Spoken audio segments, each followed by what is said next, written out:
Hola, ¿qué tal, mi gente? Byron Gonzalez here with a SoCal Sounds session, an exclusive interview and performance series. And today I am super excited because I get to introduce to you the Los Angeles League of Musicians, a band that tintillates your senses and moves your feet. So in studio today, we have Jake, we have Zach, and we have Nicholas. Un gusto de tenerlos aquí a ustedes. Thank you so much for coming. Thanks for having us, man. My pleasure. Yeah, you guys, oh man, you guys are taking the world by storm, it seems. You guys can't be stopped right now. And you just released your debut album, which is literally just your name, the self-titled. It's fantastic. You're gonna be touring all over the country. I do wanna get to know you guys as people, though, rather than the musicians that we know and love. First of all, what is your favorite food? Let's start with you. Burrito. Burrito? De qué? Of what? I mean, it depends on which truck I'm at. Oh, okay. But carne asada is an easy one to go for. Pastor is another favorite. Are you a lengua person? All the way, yeah. Those are good. Yeah. How about you, Zach? What's your favorite food? I like to grow vegetables. I have a little garden, so I just like to, whatever is ripe and ready in my garden. Whether it's like, right now I got tons of tomatoes, so that's my favorite thing right now. You like make tomato salads and stuff? Yeah, all kinds of stuff like that. I really love just like tomatoes, salt, and lemon. Oh, yeah. Right? Sounds great with lemon. Yeah. How about you, Nicholas? Carne asada molita. Ooh. Yeah. We all have a favorite taco truck that does that, but That could be a whole podcast. I want to keep it maybe secret. Yeah. I want to keep it secret. Yeah, gatekeep a little bit because Yeah. there's already too many flooded taco stands right now. What was one of your first shows that you ever attended, like a band that you really enjoyed? First show that I got to go to on my own volition, first two shows, Didi Ramon and Buena Vista Social Club. What? Those were the first two It's shows. like two opposite sides of the spectrum, too. And I won the Didi Ramon tickets by singing a song on KXLU. Called in and sang and got the tickets for that. Look at that. That's cool. How about you, Zach? I can't remember the first show, but my dad is a musician, so I used to go to his gigs all the time when I was a kid. So that's kind of what I remember is hanging out with. Like he played a lot of bluegrass music, so it'd often be him playing like banjo and fiddle, and I'd be a guitar player. And yeah, I remember hanging out at his gigs, hanging out with all these cool musicians and stuff. Oh, shoot. Getting you ready for the life that you lead now, right? Yeah. That's really cool. How about you, Zach? Probably my I was 8. Yeah, my first real concert was when I was 8, and when I met my mentor, and it was the first time me seeing him play with his band. He was a jazz bassist, but also Afro-Cuban percussionist. So I was kind of introduced to Afro-Cuban jazz as my first concert. So yeah. I wish I had that upbringing. Yeah. I discovered it like way later, Yeah. just because of Buena Vista. Right. When you guys were growing up, what was apart from shows and the bands that you saw, what was an album that you just could not put down when you were growing up, Nicholas? Ooh, you go first, Jake. Right. That's a hard one for me. I mean, the Anthology of American Folk Music, put together by Harry Smith, was a collection that was put on in the early 50s of all the old 78s from blues and hillbilly records from the 20s. Oh, cool. And that was really influential in me wanting to get into music. That's a huge collection, I can imagine. 84 tracks. 84 tracks, yeah. How about you? Trying to think, there was like 2 records I used to listen to all the time when I went to sleep when I was a kid. It was the Elvis Sun Sessions, and I had a CD, a collection of Trio Los Panchos. I think it was called like Época de Oro, Volume 1 or something like that. Oh, that's cool. Do you still have it? Not in a CD anymore, but I have it in other forms. Yeah, I listen to it all the time. So. Oh, that's cool. Yeah. Yeah, for me, probably I listened to a lot of Cream, Jimi Hendrix Experience, his trio, and as far as listening to music a lot and a song, Pedro Infante's Cien Años, because my grandma would always play that one, so that was an important one. That's really for cool. Me. Yeah. I'm gonna look back at this video and just down. I can't remember that right now. But yeah, so it's like psychedelic rock and roll and classic boleros, you know. Yeah, it's really cool. It's always cool. That's why I like to ask these questions because if you like a band, you definitely want to hear the music that they heard growing up, and you guys are. That's all you gotta say about you guys. Thanks for now. I think now we get to know who is La LOM a little bit better. I do want to talk about your debut album. It's been 5 years in the making, I guess, right? About 5, 4? Ooh, less than that, It's right? definitely less than that because we were just gigging around LA, and the guys had another band, and we were all just working and doing random sessions for people. And so we did a gig. We got a gig, and there was like 4 days a week of us playing, but we would all be in and out of town. And then it wasn't until like a few years later that we actually made it a real band, rather than just kind of gigging as friends, you know. Okay, and is this collection of songs kind of stuff that you've been working on since you first started? I know you guys have a couple EPs out, but like... Yeah, a little bit. Like a lot of the songs were written while we were playing these gigs. You know, we were playing kind of background music at a hotel, and like we had a lot of time to just mess around and play whatever we wanted. So we kind of come up with stuff on the spot. So yeah, a lot of the songs, at least pieces of them, were kind of made up when we were gigging over the last couple of years. But then I think we didn't actually get into the studio to record this stuff until maybe about a year ago, or just about a year ago. something like that. Yeah, that's really cool. You guys, I love that some of your songs like have pinpoints of Los Angeles. I feel like if you put your songs up on a map of Los Angeles, it can connect the through line. Yeah. What would you say is like your favorite neighborhood that you've made a song about? Favorite one? The answer to that is simple. It's Moonlight over Montebello. Oh, yeah. On the list we just put out. Yeah. Yeah, there's some friends of ours that have a great little coffee shop and like a sort of art space where they have shows. The coffee shop is Cafe Santo, and the little art gallery place is Cuarto Central, and they have great music there all the time, like DJs and bands and stuff, and we like to play there whenever we can, and it's always just a party over there. So. Yeah, and Marlon and Pilar, who run Cafe Santo, bring in their own beans from Oaxaca. It's a very cool scene over there. Oh, cool. What was the name again? Cafe Santo is the name of the coffee shop, but Cuarto Central is what they call their little like art gallery space. Maybe 200 feet over from the coffee shop. But yeah, Moonlight over Montebello is a song on our record that we sort of named, I guess, after we first played over there at their spot. Oh, really? So. Mm-hmm. And that like is spurred out of that moment. Like it wasn't even like. So yeah, that's the my other like. I'm curious about like when you create music that is instrumental.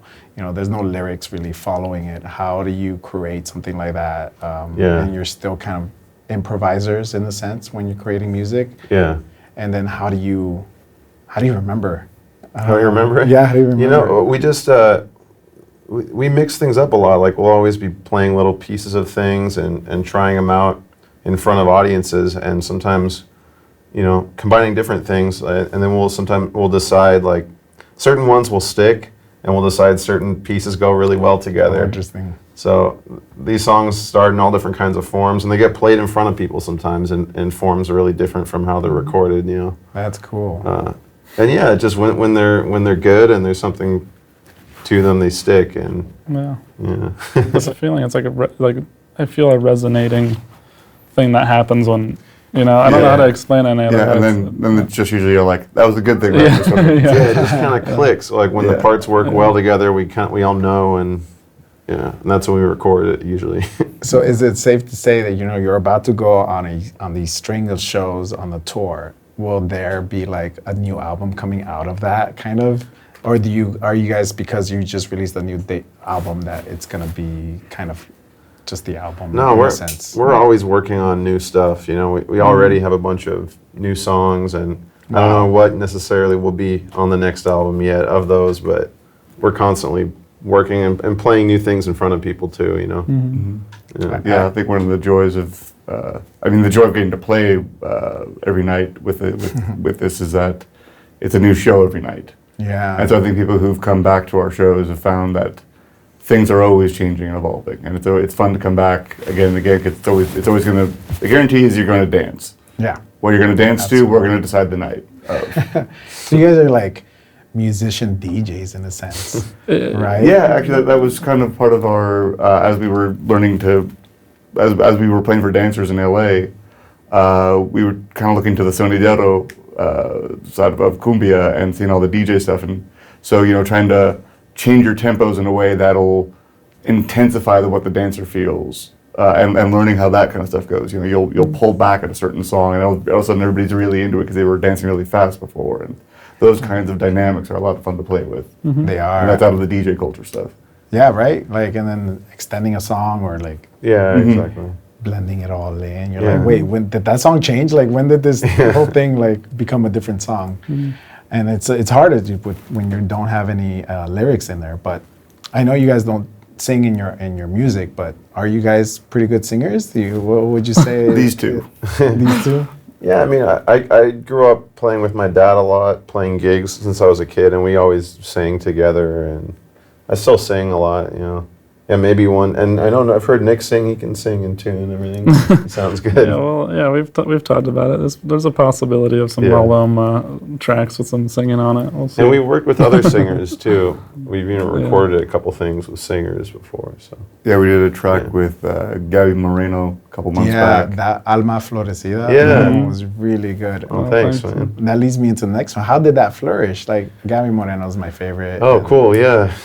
Yeah, she's a good friend of ours, and we gave her some recordings of different instrumentals that we had that we were kind of thinking would work really well with her, and she came back with like a full song finished with words for one of them. Okay.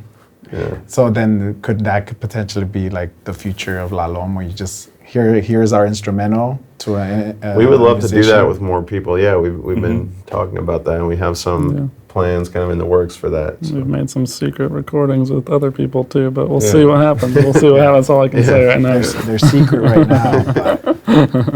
But secrets come fast sometimes. That's I'm already like really excited for that, and then also that the potential of like Beck. Because you guys already like were his like backup band at that Lodge Room show. Yeah, we played really a couple cool. shows with them. Did you reach out to him? Did he reach out to you guys? He just we used to see him show up when we were playing at like little bars and stuff. He would show up to a lot of our gigs, and yeah, we were kind of surprised to see him at first.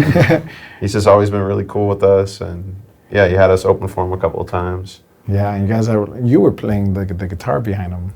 Yeah, for a couple of shows, we got up during his set too, and then we all went up and played with did him. one in Utah too, yeah.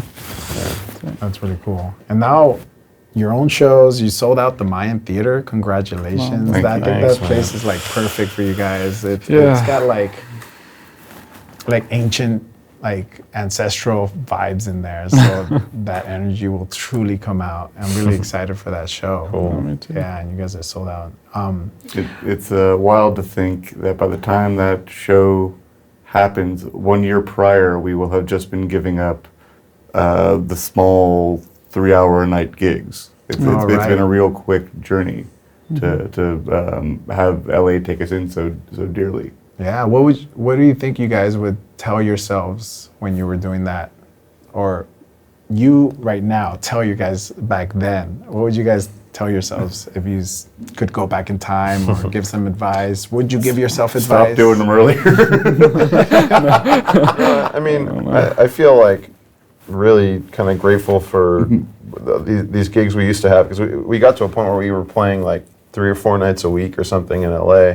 Sometimes 2 or 3 hours a night, and like it was really, really fun, and just a really good way to get really good as a band. And I feel like we were really lucky to be able to do that. We can't really do that now as much more playing the theaters. We can't play all the little gigs, and No, the thing with this band too has been very different than any other bands I've played in.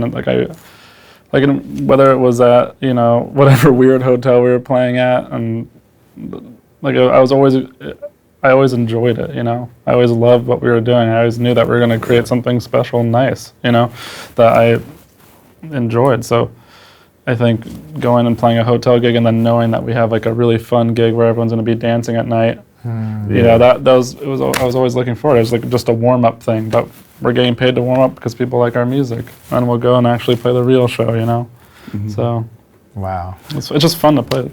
play. Yeah, I'm music sure. that- And yeah. people are, it's fun to watch. You guys have put some great energy up in there. It's fantastic. Thanks, man. So you just released your debut album, and now what's ahead? Besides these string of shows, what is there more to tell the audience? Is there any more secrets that we can't tell or can't tell? I think I can say at this point we're going to Europe in November. Oh, wow. And we're going to be doing about 2 weeks over there, maybe 2.5. And that's the next big thing we have on the docket besides our September dates in Texas and October dates, including the Mayan and Ohana and Pappy and Harriet's and Yeah. all these great Southern Ooh, Pappy California. and Harriet. That's another, like, That would be great. that's what I envision you guys, again, like another place that just, like, Yeah. takes me there. You Yeah. know what I mean? That place is great. We did a show there before indoors, and the second one will be outdoors. So Even better. be cool. Yeah, and the night sky. Oh, those are perfect. Well, guys, I don't want to take up too much of your time. I know you guys like had some free time now between tours. Thank you guys again for coming all the way to Northridge. Thanks so Our much pleasure. for having us, man. Yeah, It's a lot of fun. hopefully we'll get you back in your second album.